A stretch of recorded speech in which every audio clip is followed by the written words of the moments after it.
Grief Growers, and welcome to another Facebook Live Thursday. I'm so glad to be here with you. Today we're going to be talking about what does your grief look like? And I offered up a guided visualization this week on the podcast called Meeting Your Grief, where you actually take the grief energy that's rustling around and moving around in your body and pour it out of your body, and it becomes this separate entity outside of you, and that has to look like something. So this week we're really talking about what does grief look like and manifest like to you.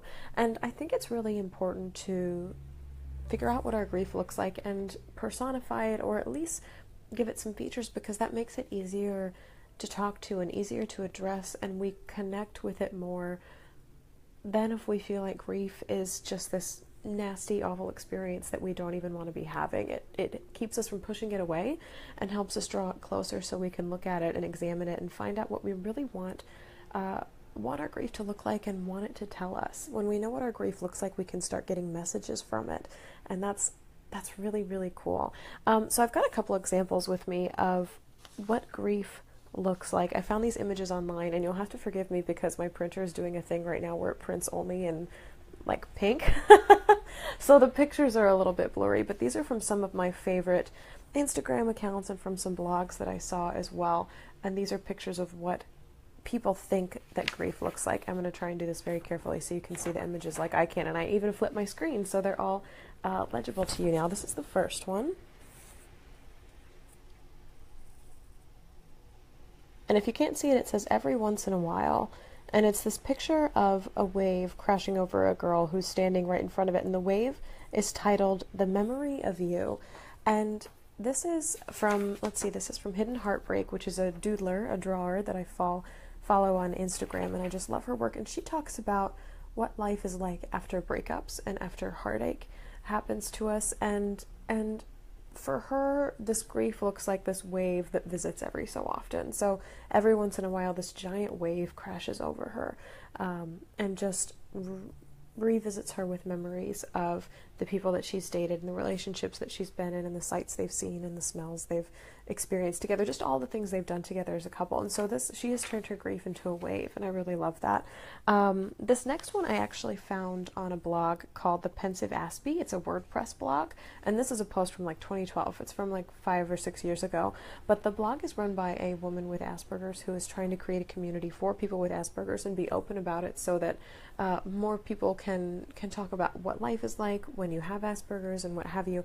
But she went through a really rocky experience where her niece died tragically, and so she did this post part 1 and part 2 about what grief was like for her.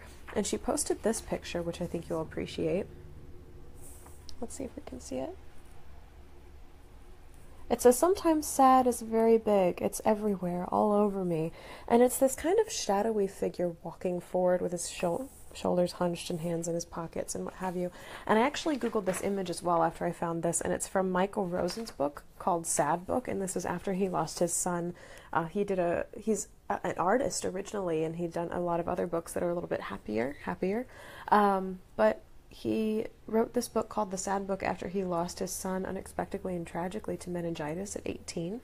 And I just thought this was such a beautiful image for her to use on this Pensive Aspie blog, as she was describing the inability to feel joy after her niece died, and in this book as well for the death of his son. And grief is just this headless, shadowy, scribbly figure hunched forward, walking forward, with his hands in his pockets. And this is the last one I'll share with you. That's from one of my favorite Instagrams. This is by Mari Andrew, and she does doodles lately about what it's like to have been in a wheelchair for a while. She had a condition that put her in a wheelchair for a while and has been coming back to herself in a way. So this is the picture. And it's a scribble self with a sad face that says, "I miss you. I hope to return to you someday." And she's titled that piece Self-Portrait. And then the picture of her, that's this little stick figure that's actually her, it says, "Did somebody say something?" And for her, grief is this scribbly self-portrait that is beyond her. Like, she feels like she has lost herself. So her grief is just this scrambling of what she used to be, wondering where she is and saying, I hope to return to you someday. And so that's what grief looks like for her. So I was inspired by all of this and inspired by the guided visualization that I offered this week on the show to do my own personification of grief. And this is actually what I visualized while I was recording the podcast this week. And this is mine. Let's see if we can see that. Yeah. So there's me, and then there's grief. And he's kind of this shadowy, anthropomorphic, Hayao Miyazaki style, alien looking dude who is in chains. He's shackled, and he brings with him this gray aura of sadness. He brings with him this cloud of overarching sadness and grief, and he's just looking. Grief is kind of an observer for me. He's kind of just looking, but he's always there. He's kind of an effervescent presence. Let's look at that again. This is my picture of what grief looks like to me.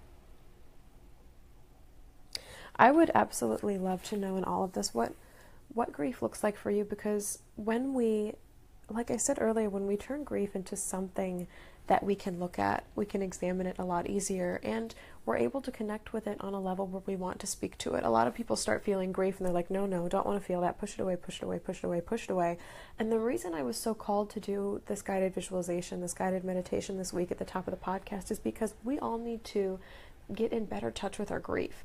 We need to get in better touch with these dark places that scare us, with these dark monsters or demons or whatever is lurking around in chains in our spaces and our memories. And by connecting with it and by being able to look at it, we can really start to hone in on connecting with it and acknowledging that it is a part of ourselves.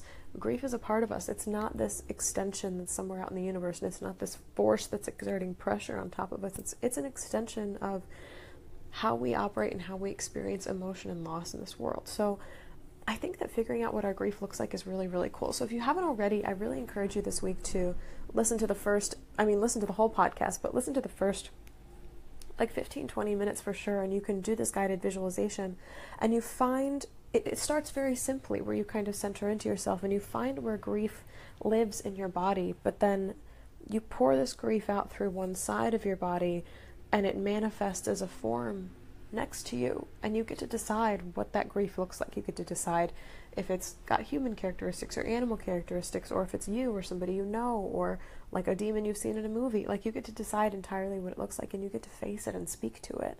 And that can be really scary, but once you do, you get to kind of unlock, you get to turn this key of, I'm connecting with the darkest part of myself. And that's really brave and really vulnerable and really valuable. And I am just so proud of all of you that have done this with me and done this exercise this week. It's just so cool. So that's the live I have for you this week. I hope you'll listen to this podcast, this visualization. You can always come back to it. Podcasts are evergreen, so it will always exist.